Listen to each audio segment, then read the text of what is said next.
ጌታ ነው። መዳን በሌላ በማንም የለም። እንድንበት ዘንድ ከሰማይ በታች የተሰጠን ስም ኢየሱስ ነው።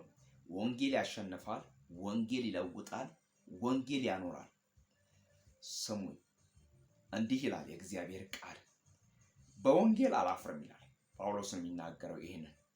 በወንጌል አላፍርም፣ አስቀድሞ ለአይሁድ ደግሞም ለግሪክ ሰው ለሚያምን ሁሉ የእግዚአብሔር ኃይል ለማዳን ነው።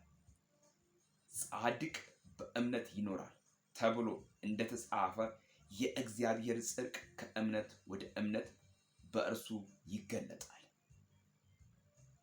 ሰማል። በወንጌል አላፍርም፣ በእግዚአብሔር ወንጌል አላፍርም፣ በምሰብከው በእግዚአብሔር ወንጌል አላፍርም፣ በምናገረው በእግዚአብሔር ወንጌል አላፍርም፣ በምዘምረው በእግዚአብሔር ወንጌል አላፍርም፣ በማወራው በእግዚአብሔር ወንጌል አላፍርም። ጳውሎስ ነው የተናገረው። እኔ መስፍንም እደግማለሁ፣ በየአደባባዮቹ በተገኘበት ቦታ በተገኘውበት ቦታ ሁሉ እግሬ በረገጠበት ቦታ ጌታ በረዳኝ እግዚአብሔር አቅምና ሞገስ በሆነኝ እግዚአብሔር እድሜን በሰጠኝ እግዚአብሔር ቀንን በሰጠኝ እግዚአብሔር እድልን በሰጠኝ እድልን በጨመረልኝ እድሜን በጨመረልኝ ዘመን እኔም በኔ ዘመን ማለት ነው በወንጌል አላፍርም። ምክንያቱም አይታፈርበትም።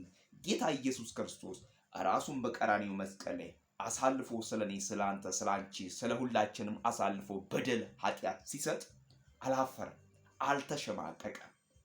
ስለዚህ እኔም ይሄንን ኢየሱስ ጌታ ነው፣ ኢየሱስ ያድናል፣ ኢየሱስ ሞትን ፈንቅሎ አሸንፏል፣ ኢየሱስ ከሌሎች አማልክት የሚበልጥ አምላክ ነው፣ ያለ ነው፣ የነበረ ነው፣ የሚኖር ነው፣ ዘላለማዊ ነው ብዬ ለመናገር አላፍርም። ሌላው ሊያፍር ይችላል፣ ሌላው ሊሸማቀቅ ይችላል፣ ሌላው የሆነ ነገር ሊሆን ይችላል። እኔ ግን የገባኝ ምስጢር አለ ይላል ጳውሎስ። እኔም መስፍን የገባኝ ምስጢር አለ፣ በወንጌል አላፍርም። ጌታ ለዘላለም ይባረክ።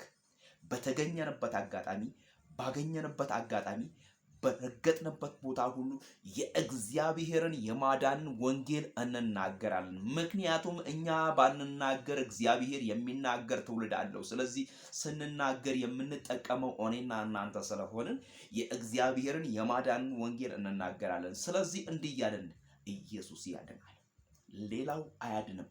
መጽሐፍ ቅዱስ ነው የሚለው። እኛ ከራሳችን የምንጨምረው አንዳች ነገር የለም። የተረዳነውን የሰማነውን ያየነውን ያንን እንመሰክራለን። ጌታ ለዘላለም ይባረክ። ምህረትን፣ ቸርነትን፣ በጎነትን፣ መልካምነትን ጌታ ሲገልጥልን እግዚአብሔር አምላክ ሲረዳን ሲያኖረን በእግዚአብሔር ወንጌል ልናፈር ሳይሆን የእግዚአብሔርን ወንጌል ከትላንትናው በበለጠ ልናገለግል እግዚአብሔር እድልን ሰጥቶናል። ጌታ ለዘላለም ይባረክ። ጳውሎስ እንደዚህ ይላል በምዕራፍ 1 ሮሜ ምዕራፍ 1 ከቁጥር 16 ላይ እንዲህ የሚል ቃል አለው። በወንጌል አላፍርም፣ አስቀድሞ ለአይሁድ ደግሞም ለግሪክ ሰው ይልና ለሚያምን ሁሉ የእግዚአብሔር ኃይል ለማዳን ነው። ጻድቅ በእምነት ይኖራል ተብሎ እንደተጻፈ የእግዚአብሔር ጽድቅም ከእምነት ወደ እምነት በእርሱ ይገለጣል። እውነትንም በአመፃ የሚከልሉ ሰዎችን በኃጢአተኝነታቸው በአመፃቸው ሁሉ ላይ የእግዚአብሔር ቁጣ ከሰማይ ይገለጣልና እግዚአብሔር ስለገለጣቸው ስለ እግዚአብሔር ሊታወቅ የሚቻለው በእነርሱ ዘንድም ግልጥ ነውና እያለ ይናገራል። ጌታ ለዘላለም ይባረክ። ስለዚህ የማዳን ወንጌል፣ ስለዚህ የበራውን ወንጌል፣ ስለዚህ ሕይወት የሆነውን ወንጌል ለመናገር አትፈሩ። ጌታ ይርዳችሁ። እግዚአብሔር አምላክ መልካም ያደርጋል። ስሙ ለዘላለም ይባረክ።